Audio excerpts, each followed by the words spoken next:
Valérie Lemercier est l'une des invitées de Laurent Delahousse ce soir dans 20h30 le dimanche sur France 2. En pleine promotion de l'Arche de Noé, la grande actrice se dévoile dans un nouveau rôle bienveillant. Par le passé, quand elle a elle-même été en difficulté, d'autres se sont montrés déterminants dans son parcours. Après Coup de chance de Woody Allen, Valérie Lemercier est une fois encore au cinéma en 2023. L'actrice est à l'affiche de l'Arche de Noé, réalisation touchante de Brian Marciano sortie le 22 novembre dernier. Valérie Lemercier y incarne la directrice d'une association qui héberge des jeunes LGBT mis à la rue par leur famille. Outre cette actualité cinématographique, la comédienne, invitée ce soir de 20h30 le dimanche sur France 2, évoquera sans aucun doute avec Laurent Delahousse un autre projet de taille qui vient de lui être confié. Césarisée à 3 reprises, en 2022 en tant que meilleure actrice pour Aline, en 2007 pour le meilleur second rôle féminin dans Fauteuil d'orchestre et en 1994 pour sa prestation dans Les Visiteurs, Valérie Lemercier endossera à nouveau le rôle de présidente de la cérémonie. La 49e édition est prévue le 23 février prochain. Si Valérie Lemercier reste au sommet de sa gloire, tout n'a pas toujours été facile pour elle. En novembre 2021, à l'occasion de la sortie d'Aline, TMC diffusait un portrait inédit de l'humoriste, actrice et réalisatrice, baptisée Singulière.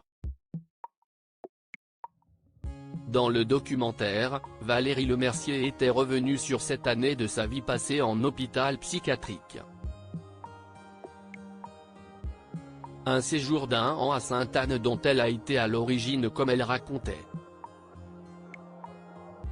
Valérie Lemercier sauvée par la psychanalyse et la psychiatrie. La fille parisienne est heureuse, si est peut être ce que j'ai voulu montrer mais pas forcément ce que je suis, déclarait l'actrice qui apparaît effectivement le plus souvent joyeuse et décalée devant les caméras et les photographes.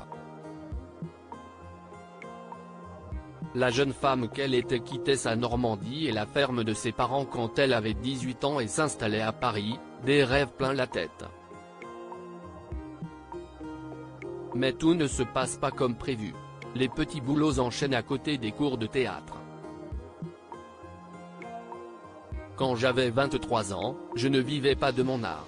C'était un moment difficile, où je me voyais être une femme au foyer qui pousse une poussette, qui fait des courses sans enfant dedans, racontait-elle dans Singulière. Si est alors qu'elle a le courage de prendre une décision importante pour son avenir.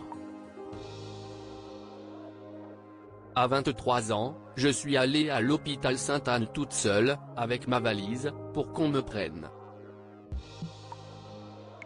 Je tombais et on m'a prise. Je suis restée 1 mois, se souvenait-elle.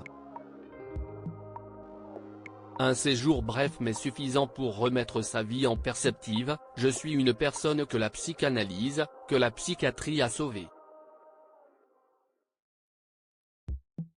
Enfin, on m'a prise au sérieux dans ma détresse. Ça n'allait pas parce que je ne m'exprimais pas. J'allais partir dans une vie qui n'était pas celle que je voulais. L'air de rien, ça m'a sauvé la vie. On m'a traité, on m'a soigné. Le jour où j'ai commencé à parler à quelqu'un, où j'ai commencé à pouvoir dire non, j'ai commencé à travailler, à être actrice, ajoutait-elle à ce sujet. 1 an plus tard, la jeune Valérie Lemercier est devenue l'héroïne de la série Palace, le début d'une très longue carrière.